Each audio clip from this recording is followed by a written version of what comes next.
அங்கிகள் அப்படி என்றது என்ன அங்கிகள் என்றா என்ன ரைட் யாரையெல்லாம் நாங்கள் அங்கிகள் அப்படின்னு சொல்றாங்க அங்கிகள் என்றால் என்ன யாரையெல்லாம் நாங்கள் அங்கிகள் அப்படின்னு சொல்றாங்க அந்த அங்கிக்கு உரித்தான இயல்பு அங்கிகளுக்கு உரித்தான சில சிறப்பு இயல்புகள் சம்பந்தமாக இன்னைக்கு நான் என்ன செய்யணும் கல்வி இப்ப அங்கிகள் அப்படி என்ற சொல் நாங்கள் கதை கேட்கும் அங்கிகள் என்றதை பற்றி கதை கேட்கும் எங்களுக்குள்ள வார முதலாவது ஒரு விஷயம் வந்து பார்த்தீங்க என்றால் உயிர்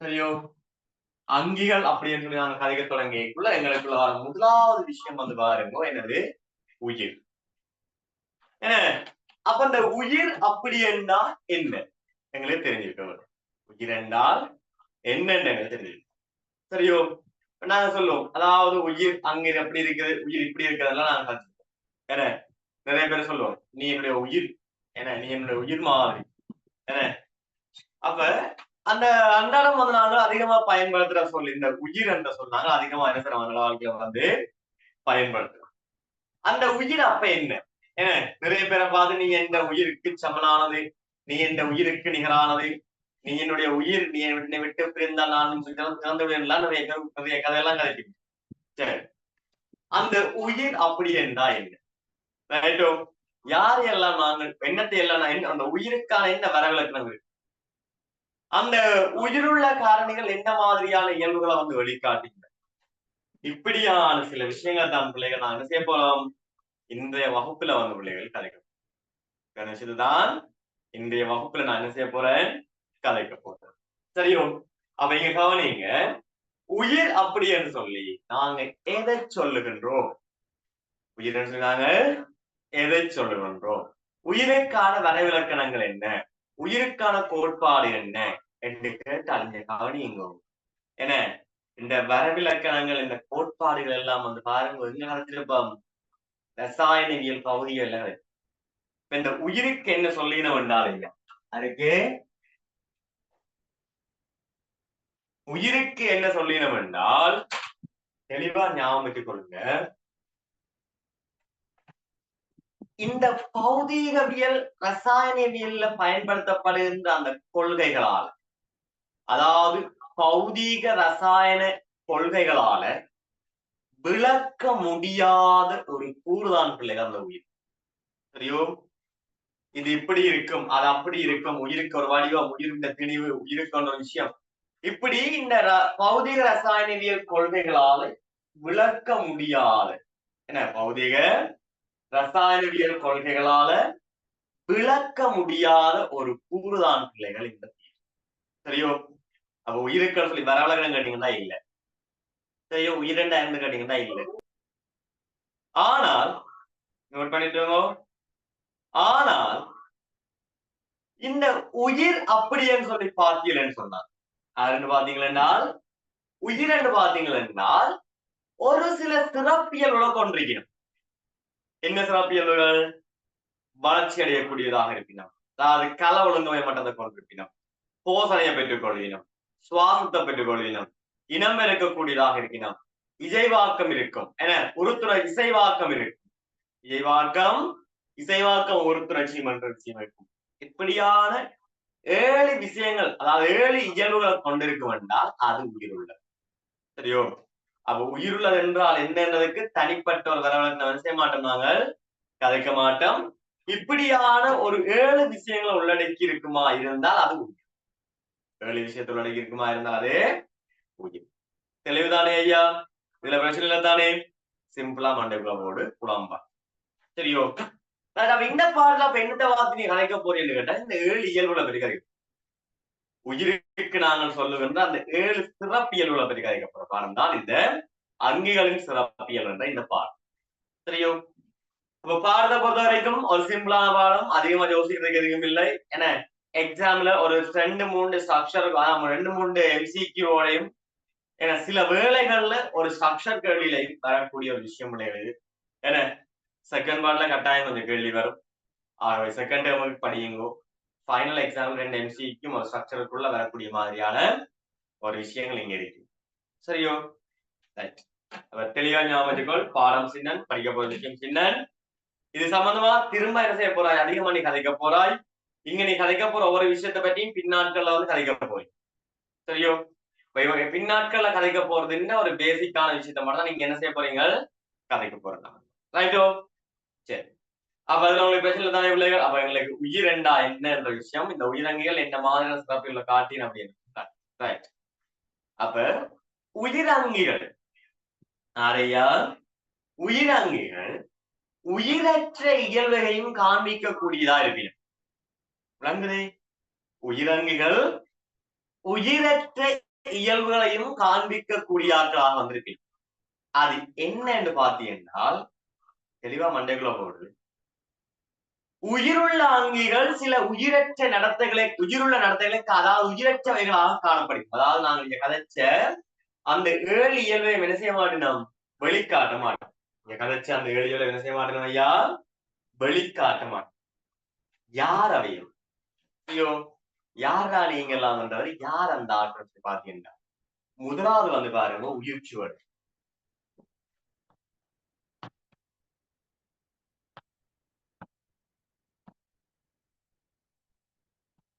சரியோ?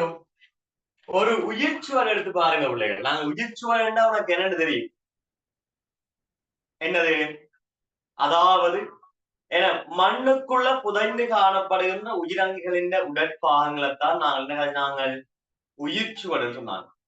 அப்ப உயிர்ச்சுவல்கள் வந்து பாருங்க உள்ள என்ன உயிருள்ள ஒரு உயிர்ச்சுவடாக மண்ணுக்குள்ள புதஞ்சிருக்கேக்குள்ள அது சுவாசிக்காது, போஷணை பெற்றுக் கொள்ளாது, வளர்ச்சி அடையாது, இடம்பெயராது, இசைவாக்கத்தை காண்பிக்காது, புத்துணர்ச்சியை காண்பிக்காது, எந்த ஒரு உயிருள்ள அங்கியினுடைய சிறப்பியல்புகளையும் வெளிக்காட்ட மாட்டுது, அப்படியே இருக்கு.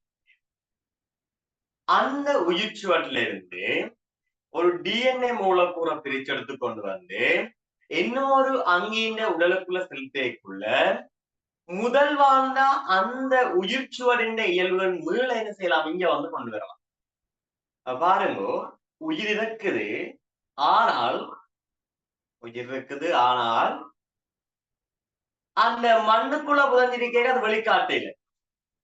அப்ப அந்த டிஎன்ஏ என்னண்டுக்குள்ள கொண்டு வரக்கு அந்த பழையல உள்ள கொண்டு வரப்படுது. தெளிவா ஞாபகம் வச்சிருங்க. இதுல பிரச்சனை இல்லை தானே. முதலாவது உயிர்ச்சுவடா, உயிருள்ள ஒரு ஆள் உயிரற்ற நடத்தை என்ன செய்யுது காண்பிக்குது, ஆறு உயிர்ச்சுவல். இரண்டாவது வந்து பாத்தீங்கன்னா இளையம். யாரையா, இளையம்.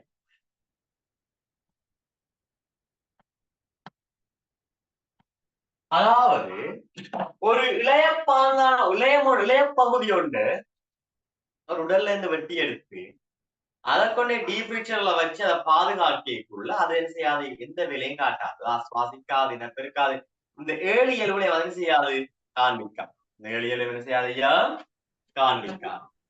ஆனால் இந்த இளையத்தை கொண்டு வந்து ஒரு வளர்க்கூடகத்துல வைக்கக்குள்ள அந்த இளையம் என்ன செய்யும், வளர்ச்சி அடைஞ்சு வந்து விளங்குதோ, அந்த இளையம் என்ன செஞ்சு கொண்டு வரும், வளர்ச்சி அடைஞ்சு வந்து. இப்ப தெளிவா ஞாபகம் வச்சுக்கொள்ளுங்க, இளையம் டீஃபெக்ட் வச்சு பாதுகாக்கல, உயர் குளிரேற்றில வச்சு பாதுகாக்கல அது உயிரற்றதாக தொழிற்படுகிறது.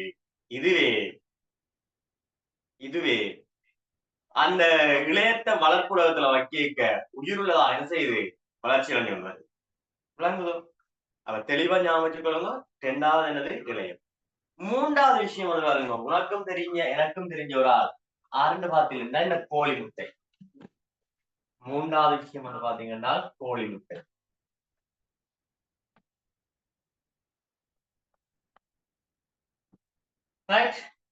கோழி முட்டை போட்டு 2-3 நாளைக்கு வந்து பாத்தீங்கன்னா இந்த கோழி முட்டை எந்த ஒரு சிறப்பியலையும், அதாவது நாங்கள் கழிச்சு அந்த 7 சிறப்பியலையும் என்ன செய்யாதுன்னா வெளிக்காட்டாது. ஆனா ஒரு தகுந்த வெப்பநிலையை கொடுக்கக்குள்ள, எதை கொடுக்கக்குள்ள, தகுந்த வெப்பநிலையை கொடுக்கக்குள்ள அந்த உள்ளே இருக்கிற அந்த கரு என்ன செய்யும், இளையுறு பிரிவினூடால் கோழி குஞ்சு உருவாகும். சரியோ? ஆரம்பத்துல உயிருள்ள இயல்பை காண்பிக்காதவர் தகுந்த வெப்பநிலையை கொடுக்க என்ன செய்யறேன், உயிருள்ள இயலை வெளிக்காட்டு. விளங்குதே? அப்ப இந்த கோழி குஞ்சும் வந்து வாரங்கோ என்னவாக இருக்கும், சரி முட்டையும் என்னவாக இருக்கும், உயிருள்ளதுதான். ஆனா உயிர் செயலை காண்பிக்கல, உயிருள்ள இயல்பு என்ன செய்யல, காண்பிக்கல. யாரே போசனை சுவாசம் என இனப்பெருக்கம் போன்ற இயல்பு என்ன செய்யலாது காண்பிக்காமல் இருக்கு. சரியோ? அப்ப தெளிவா ஞாபகம் பிள்ளைகள், உயிருள்ள கூறுகளும் உயிரற்ற நடத்தைகளை வந்து என்ன செய்யும், காண்பிக்கிற சந்தர்ப்பங்கள் இருக்கு. அதே மாதிரி உயிரற்ற கூறுகளும் உயிருள்ள இயல்புல காண்பிக்கிற சந்தர்ப்பங்கள் இருக்கு. அதுல முதலாவதானது அந்த விசக்கிருமி யாரு? வைரஸ். இது வேறு யாருக்கல உயிரற்றாக்கள் உயிருள்ள இயல்பை காண்பிக்கிறார். உயிரற்றாக்கள் உயிருள்ள இயல்பை காண்பிக்கிறார்கள். வைரஸை பொறுத்த வரைக்கும் நாங்க உயிரங்கியா கருத காரணம், அந்த வைரஸ் வந்து பாருங்க உள்ள என்ன செய்யும், இனம் பெருக்கிற ஆற்றலை காட்டும். அதாவது விருது வழங்கிய உடலுக்குள்ள இனம் பெருக்கிக்கொள்ளும். இதால மட்டும்தான் வந்து பாருங்க வைரஸ் என்னவாக இருக்கும், ஒரு உயிரங்கியாக கருதும். இதை விட இந்த பவளப்பாறைகள், பவளப்பாறை அதே மாதிரி முருங்கைக்கற்பாறை,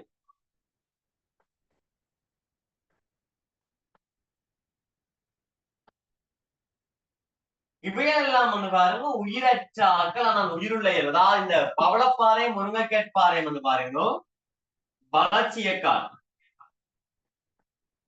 வைரஸ் வந்து பாருங்க இனம் பெருக்கு. சரியோ? ஆகவே இந்த ரெண்டு பேரையும் உயிரற்ற ஆட்கள் சில உயிருள்ள இயல்பை காண்பிக்கணும் அப்படின்னு சொல்லுவாங்க. அந்த வைரஸை ஞாபகத்திற்கொள் உயிருள்ள உயிரற்ற ரெண்டு இயல்பையும் காட்டணும் தான் படிச்சிருக்கோம். ஏன்னா வைரஸ் நாங்க உயிரற்றன்னு சொல்றது இல்ல, அதை உயிரங்கின்னு தான் சொல்றோம். உயிருள்ள இயல்பையும் காட்டுது, உயிரற்ற இயல்பையும் காட்டுது அப்படின்னு சொல்றோம். சரியோ? ஆனால் இந்த பவளப்பாறை முருங்கைக்கற்பாறை வந்து பாருங்க என்னவாக இருக்கும், ஒரு உயிரற்றதாக இருக்கும். ஏன்னா இது வளர்ச்சியை மட்டும் என்ன செய்யும், காண்பிக்கக்கூடியதாக. சரியோ? அப்ப இதுல வந்த பிள்ளைகள் உங்களுக்கு அவ்வளவு பெரிய விஷயமா இல்ல, சிம்பிளான ஒரு விஷயம் தான். தெளிவான மண்டைகளை போட்டிருப்பேன்ற நம்பிக்கை எனக்குள்ள இருக்கு. சரியோ? இது எல்லாரையும் கிளியர் தானே ஐயா? சொல்லுங்க. அப்ப இந்த உயிர் என்றா என்ன, அந்த உயிரங்கிகள் சம்பந்தமான கதை ஏன்னா உயிரெண்டா என்ன, இந்த உயிரங்கிகள் சம்பந்தமான கதையை பற்றி நாங்க செஞ்சுருவோம் ஐயா, கதை வச்சுக்கொண்டு. சரியோ? அப்ப உயிர் காரணிகள், உயிரற்ற இயல்பை காட்டுகிற காரணிகள், சம்பந்தமான சம்பவம் எல்லாம் கழிச்சு முடிஞ்சது. ரொம்ப ரோல் ஆகுது, ரொம்ப விசி. அடுத்த கதைக்குள்ள வாங்க. என்ன அடுத்த கதை என்னன்னு சொல்லி பாத்தீங்கன்னா, இந்த உயிரங்கிகளுக்கு என்று சொல்லி ஒரு சில சிறப்பியல் இருக்குது அப்படின்னு சொல்லி வார்த்தையை சொல்லி கொண்டிருக்கிறோ, அந்த சிறப்பியல்கள் என்ன, அதுகள் சம்பந்தமா இருக்கா பார்ப்போம். அதுக்குள்ள போக முதல் சின்னதா ஒரு கேள்வி எழுது. கேள்விங்க போட்டிருப்பாங்க உயிரங்கிகள் சிறப்பியல்னு சொல்லி, டப்புன்னு சின்னதா ஒரு கேள்வி எழுது.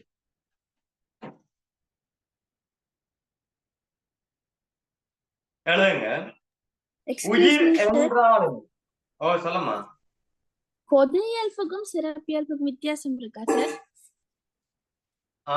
பொதுவான சிறப்பான எல்லாம் ஒண்ணுதான். Okay, thank you sir. உயிரங்கிகளின் சிறப்பியல் கிடையும் போட்டீங்களோ?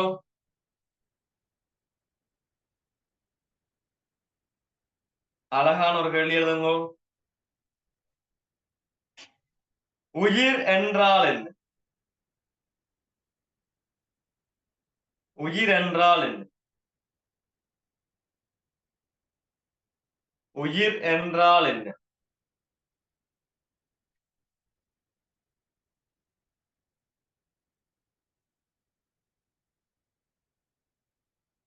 உயிர் என்றால் என்ன?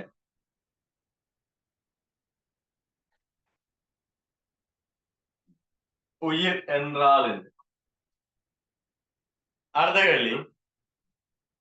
உயிர் அங்கிகள் உயிர் அங்கிகள் உயிர் அங்கிகள் உயிர் அங்கிகள் உயிரற்ற இயல்பை காண்பிக்கும் சந்தர்ப்பங்கள். உயிர் அங்கிகள் உயிரற்ற இயல்பை காண்பிக்கும் சந்தர்ப்பங்கள் அவை.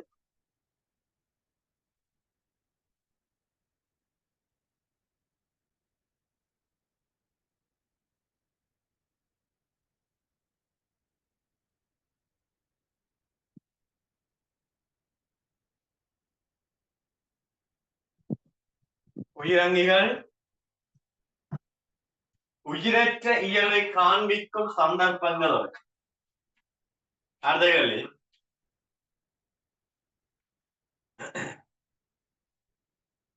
உயிரின் இயல்பை வெளிக்காட்டும் உயிரின் இயல்பை வெளிக்காட்டும் உயிரின் இயல்பை வெளிக்காட்டும்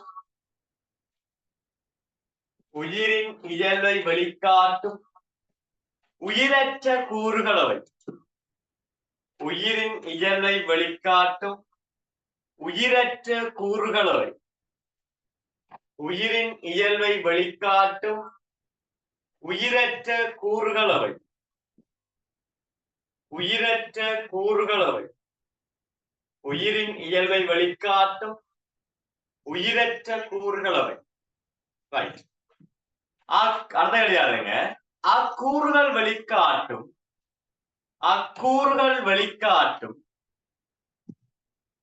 அக்கூறுகள் வெளிக்காட்டும் அக்கூறுகள் வெளிக்காட்டும் உயிரின் இயல்புகளவை அக்கூறுகள் வெளிக்காட்டும் உயிரின் இயல்புகளவை உயிரின் இயல்புகளவை சரியோ பிரச்சனை தானே எழுதலாம் தானே இது கதைச்ச விஷயம் தானே ரைட் அடுத்த கேள்வியாளுங்க அங்கிகளின் பொதுவான சிறப்பியல்புகளவை அங்கிகளின் பொதுவான சிறப்பியல்புகளவை அங்கிகளின் பொதுவான சிறப்பியல்புகளவை அதுக்கு மட்டும் நான் சொல்றேன் எழுதுங்க கல ஒழுங்கமைப்பு கல ஒழுங்கமைப்பு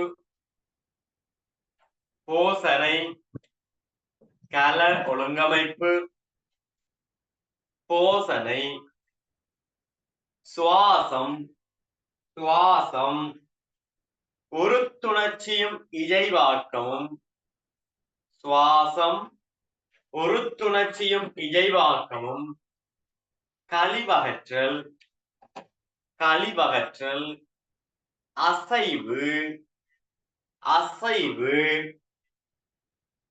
இனப்பெருக்கம் இனப்பெருக்கம் வளர்ச்சியும் விருத்தியும் வளர்ச்சியும் விருத்தியும் இசைவாக்கம் இசைவாக்கம் பாரம்பரியமும் போர் பாரம்பரியமும் போர் பாரம்பரியமும் போர் சரியோ ரைட் சின்னதா ஒரு கேள்வி கொண்டு போடுங்க கல ஒழுங்கமைப்பு மட்டம் சின்னதா ஒரு கேள்வி போடுங்க கல ஒழுங்கமைப்பு மட்டம்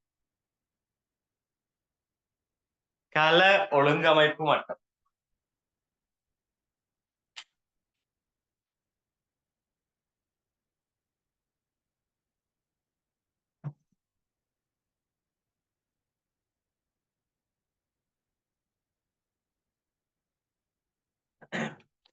ரைட் கவனிப்போம் பிள்ளைகள் ரைட் பிள்ளைகள் இது நெட்யூட் வந்து உங்களுக்கு நாளைக்கு கிடைக்கும் நாளைக்கு அல்லது இன்னைக்கு நைட் கிளாஸ் முடிஞ்சோன்னா நெட்யூட் வந்து கிடைக்கும் ஒரு கால் பார்த்து கொள்ளுங்க சரியோ ரைட் கெடிங் போடுங்க கல ஒழுங்கமைப்பு மட்டும்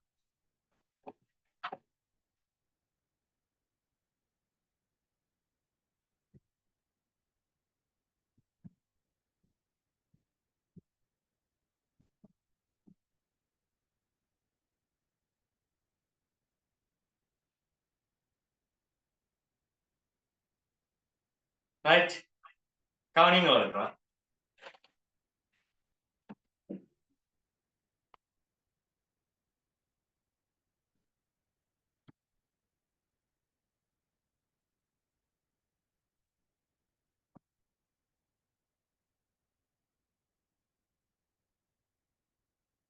கல ஒழுங்கமைப்பு மட்டம் ஐயா இது என்ன கல ஒழுங்கமைப்பு மட்டம் அப்படின்னு சொல்லி பாத்தீங்கன்னா இந்த அங்கிகள் இருக்கணுமല്ലോ இந்த அங்கிகள் நாங்கள் ரெண்டு வகையாக வைக்கலாம் என்னண்டு தனிக்கல அங்கிகள் சொல்லி பல்கல அங்கிகள் சொல்லி அங்கிகளை பொறுத்த வரைக்கும் ரெண்டு விதமா கதைக்கலாம் என்னண்டு ஒன்று தனிக்கல அங்கிகள் சொல்லி கதைக்கலாம்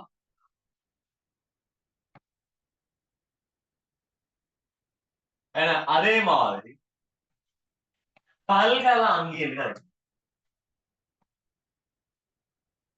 சரியோ? 2 விதமான அங்கிகள் இருக்கு. ஒரு தனிக்கல அங்கி மற்றது பல்கல அங்கிகள் சொல்லிட்டு 2 பேர் இருக்கு.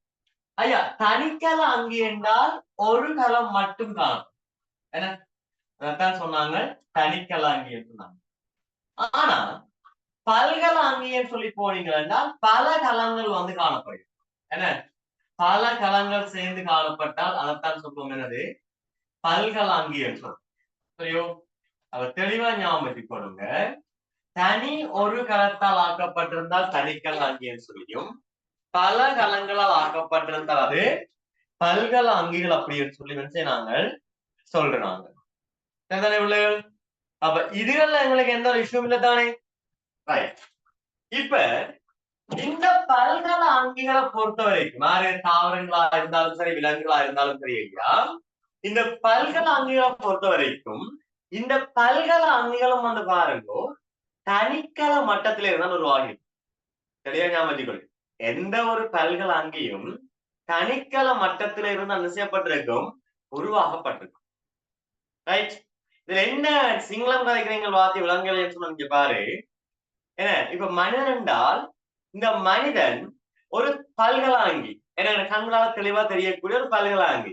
இந்த மனிதனும் தனிக்கலத்துக்குரியவனாக காணப்படுகின்றான். எப்பன்னு சொல்லி பாத்தீங்கள் என்றால் என்ன யோசிச்சு பாருங்க மனிதர்ல சரியோ மனிதர்கள் வந்து பாருங்க பிந்து இருக்குது ஆண் புணரியான பிந்தும் அதே மாதிரி பெண் புணரியான முட்டை பெண் புணரிக்கலமான முட்டையும் என்ன செய்யணும் ஒன்று சேர்ந்து கரைக்கட்டலுக்குள்ளார்.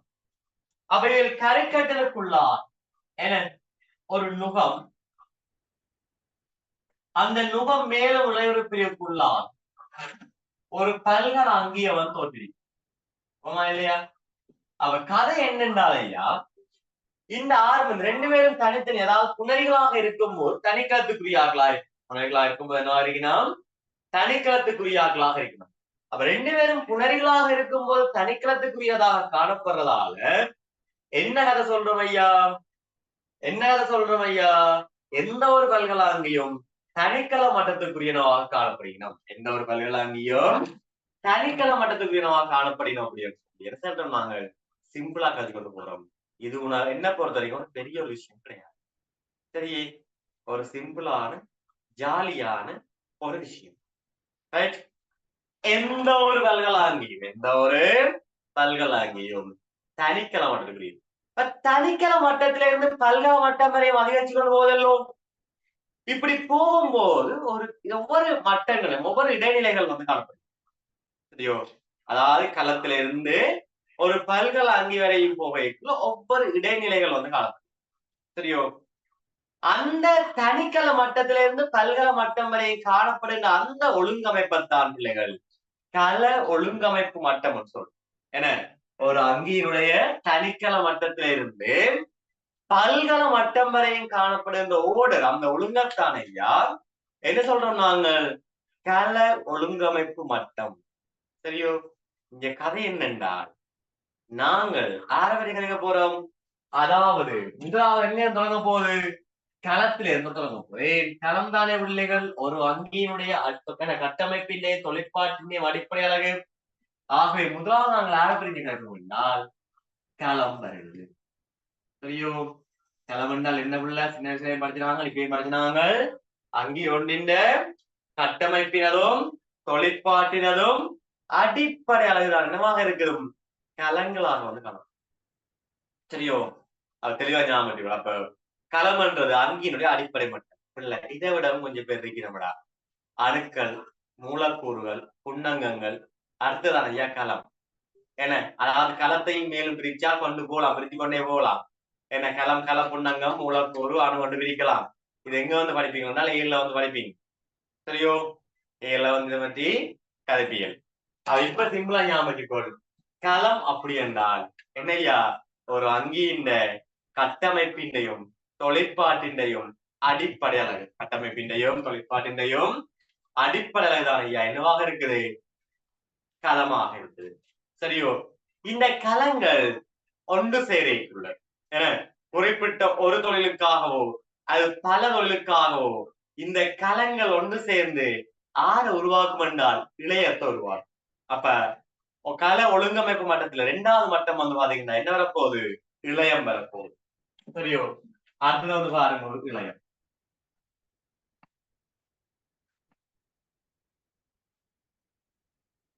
அதே மாதிரி ஐயா இந்த இளையங்கள் எல்லாம் ஒன்று சேர்ந்து வந்து பாருங்க ஆதத்தை உருவாக்கும் என்றால் ஒரு அங்கத்தை உருவாக்கும். இந்த அங்கங்கள் எல்லாம் சேர்ந்து அங்க தொகுதியை வந்து உருவாக்கும்.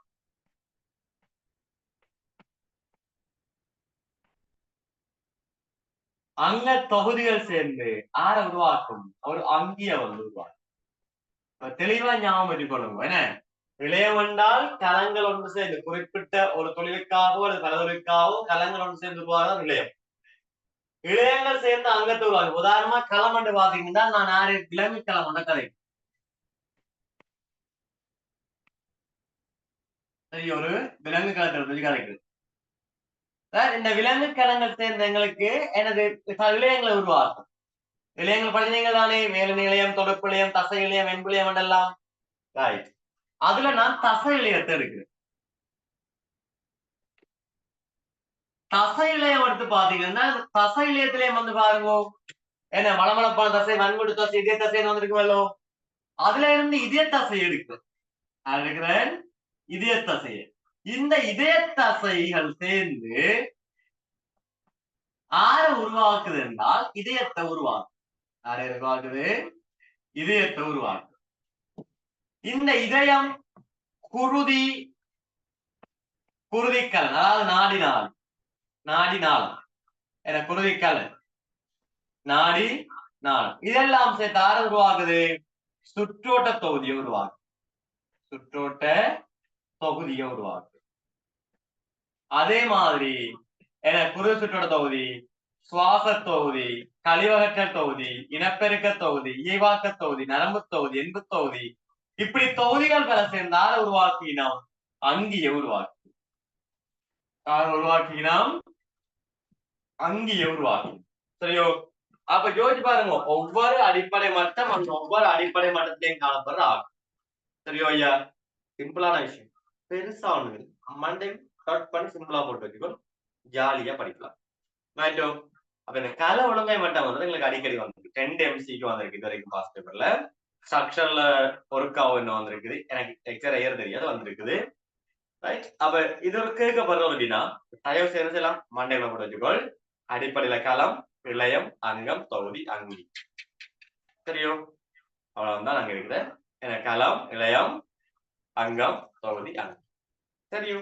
சிம்பிளா மண்டைக்குள்ள போடுவோம், பெரிய விஷயம். ரைட். எழுதுற கேள்வி